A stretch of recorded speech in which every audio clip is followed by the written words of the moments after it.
Part 1. You are going to hear a conversation.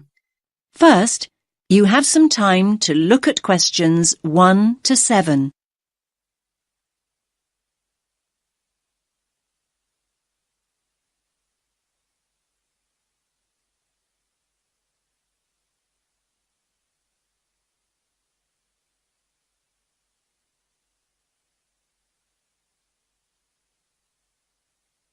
Listen carefully to the first part of the conversation and answer questions 1 to 7.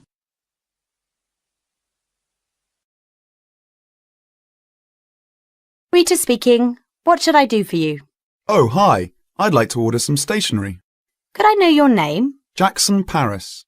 Right. Can I just confirm your account number and the name of your company, Jackson? Sure. The number is 692411. 692411. Right. And you're from Rainbow Computer? No, the company is Rainbow Communications. Oh, OK. I'll just fix that on the system. Communications. And what would you like to order, Jackson? Envelopes. We need a box of A4, that is, normal size envelopes. White, yellow or manila? We'll have the plain white, please, but the ones with the little windows. OK, one box. A4, white. Just one box, was it? On second thoughts, make those 2 boxes. We go through heaps of envelopes. As a matter of interest, are they made from recycled paper? No, you can't get white recycled paper. The recycled ones are grey, and they're more expensive, actually. Right, we'll stick to white then. Something else, Jackson? Yes, we need some coloured photocopy paper. What colours do you have? We've got purple, light blue, blue, light green, whatever you want pretty much. There are 500 sheets on the pack. Let me see. We're going to need a lot of blue paper for our new price lists. So can you give us 10 packs, please? Make sure it's the light blue, though. 10 packs of the light blue. Anything else that we can help you with? Let me think. What else do we need? I'm sure there was something else. Pens, paper clips, fax paper, computer supplies, office furniture. Oh, yes. We need floppy disks. Do you have those nice coloured ones? Yes, but they're a bit more expensive than the black ones. That's all right. I'm not paying anyway. Right, floppy disks. What about diaries next year? We've got them in stock already, and it's a good idea to order early. No, I think we're all right for diaries, but something we do need is one of those big wall calendars. You know, one that shows the whole year at a glance. Do you stock those? We certainly do. OK, can you include a wall calendar then, with the other stuff? Just make sure it's got the whole year on the one side. Sure. Now you have some time to look at questions 8 to 10.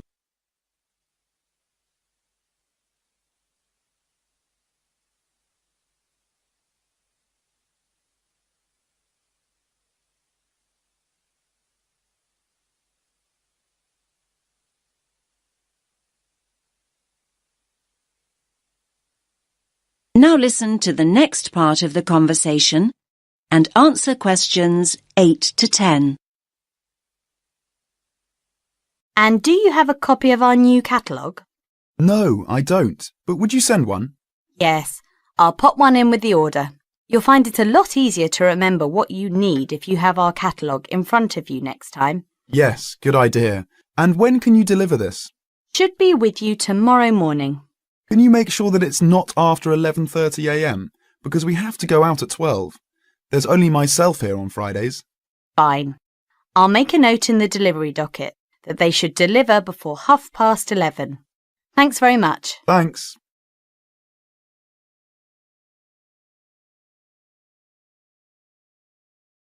That is the end of Part 1. You now have half a minute to check your answers.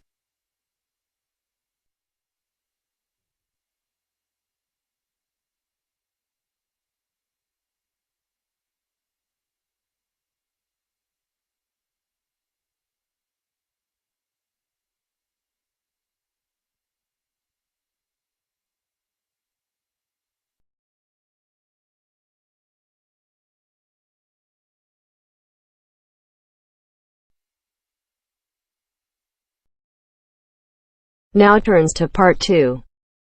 Part 2. You are going to hear a guide named Matt who is introducing their trip in Wildlife Haven. Now you have some time to look at questions 11 to 15.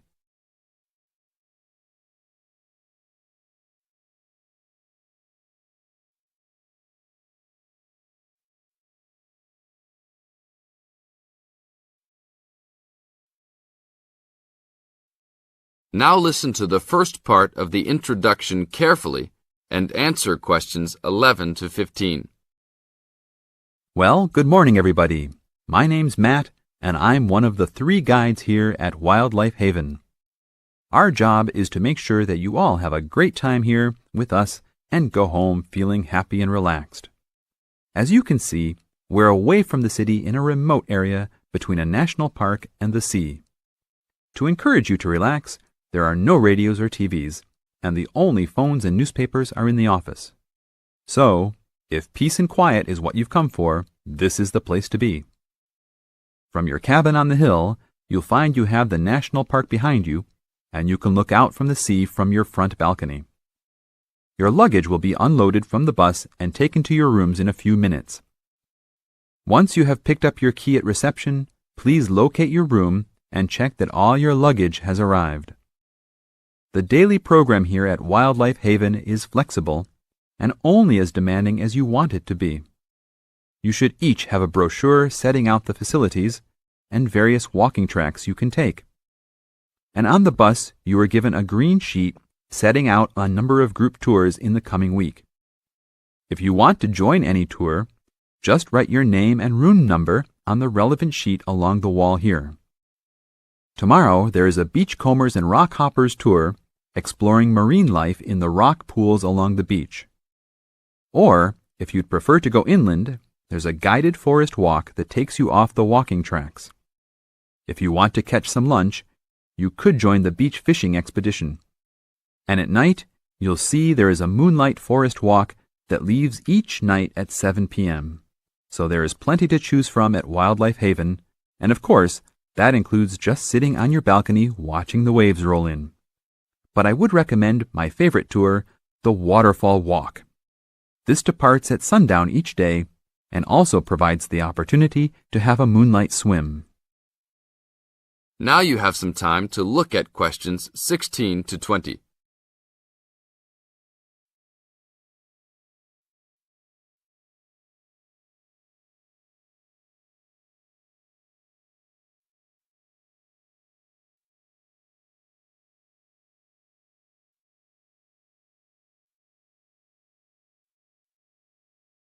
In the second part of the introduction, you are going to get some advice from Matt.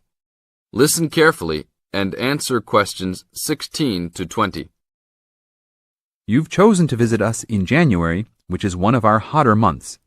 And although you may be tempted to wear a minimum of clothing, you should always take precautions against injury, particularly in the national park. This includes sensible footwear. You'd be surprised how many of our guests ignore this advice and end up being sorry.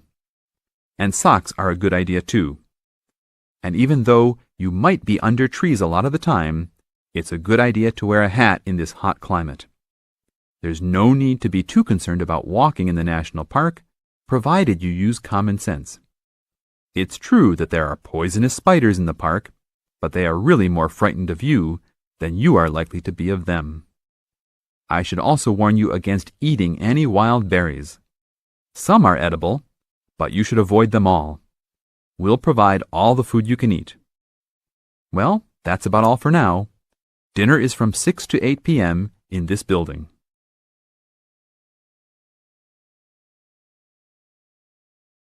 That is the end of part 2. You now have half a minute to check your answers.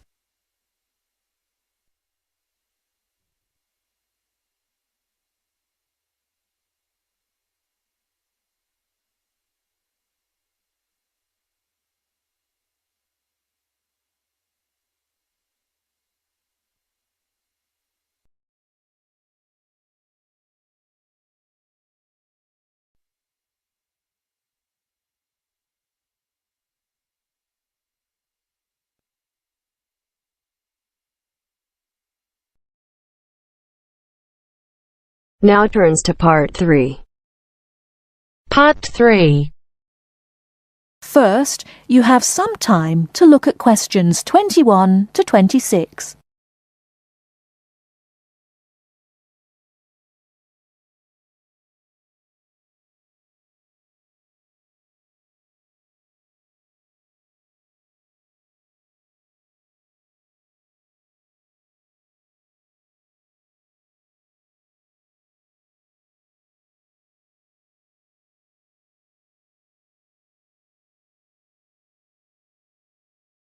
Now listen carefully and answer questions 21 to 26. Hello, my name is Emiliano. I am a student here and I'd like to rent a house for 6 months. Okay, well, you've come to the right place. We specialise in short-term rental. First of all, I would like to get a few details from you. Can you give me your full name, please? Yes, it is Emiliano Nespla. And can you tell me your present address, please? Yes, it's 17 Middleway, Penrose. I'm living with a homestay family at the moment. That's great. Now, do you have any identification with you? Oh, and we will need a reference from someone who knows you here. Maybe your homestay family. Yes, okay. Here's my passport and a card from my language school. My referees can be Mrs. Alice Thompson. She's my homestay mother and she wouldn't mind, I'm sure. You can contact her at the same address as me, of course. Okay. If we need to contact you, should we leave a message with your homestay? No, you can speak to me directly. My cell phone number is 021 548 3534. Great. Now, do you have a bank account? You will need to pay your rent by direct debit. You know, it will come out of your account automatically every month. Okay, I don't have my bank account details with me now, but I can get them and bring them back later today. That's fine. Now, can you tell me what kind of house you are looking for? Do you want to rent by yourself? No, I'm looking for a 3-bedroom house. I want to rent with my 2 friends. I will bring them in to see you later today. Okay. And what areas are you interested in renting in? Well, here's a map. Can you see my school? I don't have a car, so I need to take some kind of public transport to school and I don't want to travel for more than 30 minutes each way. Do you think you have anything which is suitable? Yes, we do. Here is a list of available properties. I'll highlight the ones that could be of interest to you. Look at the map and go and have a look at the houses with your friends. Do you have a friend with a car? Yes, I do. Good. So go and look outside the houses. It will give you an idea of what the area is like. But remember, don't go into the garden or knock on the door. If you want to go in and have a look, let me know and we can arrange an appointment. Okay. Can you give me an idea of price? Yes. If you look at the list, you can see the weekly rent written next to the house address. Oh yes, I can see it now. Do I need to pay anything else? Yes, you need to pay a deposit which you will get back when you move out, and you have to pay a non-refundable agent fee which is equivalent to 1 week's rent. You will have to pay your bills when they come in every month too, of course. Okay, well, thank you very much for your help. What time should I come back with my friends and my bank details? How about 2:30 this afternoon? That sounds good. Thank you for your help. I'll see you later. Thanks for coming in. Goodbye.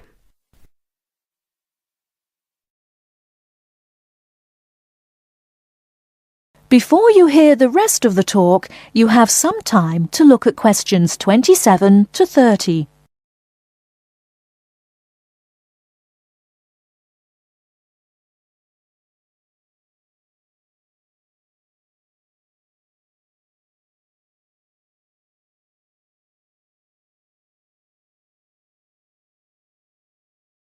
Now listen and answer questions 27 to 30. Hey, don't throw that can away. Why not? I finished with it. Yes, but you can recycle things like that. Oh, I haven't got time to recycle everything I throw away. That's a terrible attitude. Don't you care about... Hello, you two. Hi, John. What are you arguing about? Oh, Sam says he doesn't have time to recycle. What do you think? Well, I agree that it can be difficult sometimes. Do you always recycle everything then, Mary? Yes, I think everyone should. I mean, look at the state of the planet. If we don't all start making an effort now, it could be too late. Well, one of the reasons I don't recycle as often as I should is that I don't really know where to go. There are no recycling facilities near me. Well, I know I said I haven't got time, but actually there is a bottle bank near the supermarket just up the road. So I suppose there are limited local facilities. So you can do your recycling outside the supermarket? Yes, but like I said, only limited. It's only a bottle bank. Well, I don't have a car, so it's very difficult for me, but I still do it. Sometimes a friend comes over and we take our recycling together, but not very often. So if your facilities are limited, then mine are very limited. Well, I suppose if you go to all that trouble, I might make more of an effort. Good. If it was up to me, I'd encourage more people to recycle. How? Well, how about some kind of incentive? A reward for anyone who makes an effort to recycle? That's a good idea. But if you think everyone should recycle, then why not penalise those who don't recycle instead of giving something to people that do? If there was a fine for anyone caught throwing recyclable materials in the rubbish, people would take more notice. Well, now you're going too far. Do you really want anyone going through your rubbish just to check if you're following the rules? No, I don't think fines are a good idea. Well, I think we should be doing something. Anyway, I have to go. I've got my social science class next. See you later. Yeah, see you later. Bye.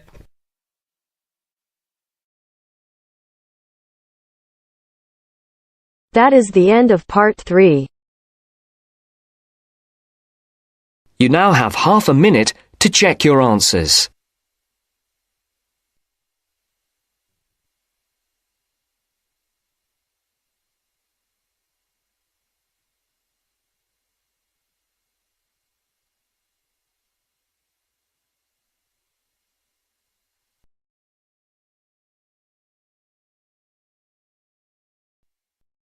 Now turns to part 4. Part 4. In this section, you'll hear a lecture on coral reef. First, you have some time to read questions 31 to 40.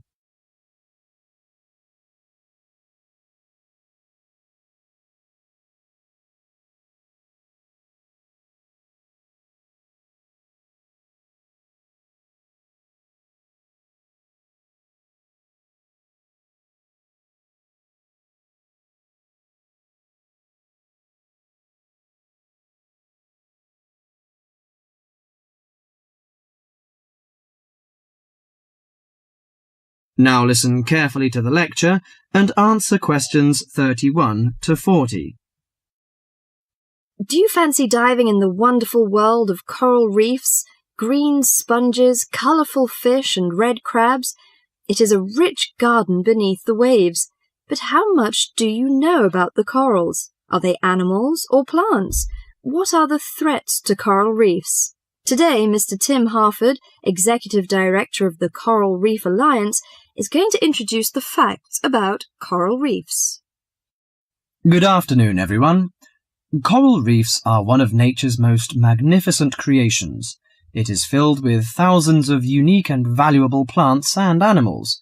Over 1/4 of all marine species depend on healthy coral reefs. Humans also depend on coral reefs. These marine ecosystems are the primary source of food and income for millions of people, a vast repository of valuable chemical compounds and medicines, and a natural wave barrier that protect beaches and coastlines from waves and storms. Coral is actually the exoskeletons of coral polyps. Made from limestone, these skeletons build up over time, forming the reef. New corals are born each April. At a certain hour, on a certain night, mature corals suddenly release clouds of eggs and sperm into the sea. After the fertilized eggs take root on the seafloor, they can grow up to 15 centimeters per year. Coral reefs are present in the waters of over 100 countries. These are warm, 18 to 29 degrees centigrade, shallow, sunny regions primarily between the tropics of Cancer and Capricorn. Only clear, warm salt water can support a coral reef. And because sunlight is crucial to the reef's survival, the water must also be shallow. The algae that grow on coral provide much of the coral's food. In deeper water, algae cannot get the sunlight they need to grow. Most coral reefs are in the tropics because natural conditions there are perfect. In their modern form, coral reefs have thrived on Earth for over 50 million years. In recent years, however, more than 11% of the world's reefs have been lost, with another 16% severely damaged during the El Niño event in 1998. Up to 32% of coral reefs may be destroyed by human activities in the next 30 years if we do not take action now. Corals and coral reefs are extremely sensitive. Slight changes in the reef environment may have detrimental effects on the health of entire coral colonies. These changes may be due to a variety of factors. One of the greatest threats to coral reefs is human expansion or development. As human population increases, so does the harvest of resources from the sea. Due to overfishing, reef fish populations have been greatly decreased in some areas of the world. The removal of large numbers of reef fish has caused the coral reef ecosystems to become unbalanced. As we know, corals are also very popular as decorations. A large amount of the most healthy corals are selected by commercial collectors. They sell the corals to souvenir shops, where a large number of tourists wait to purchase them as decorations or souvenirs. Coral reefs also receive much damage from both commercial and private vessels. The leakage of fuels into the water and the occurrence of spills by large tankers are extremely damaging to local corals.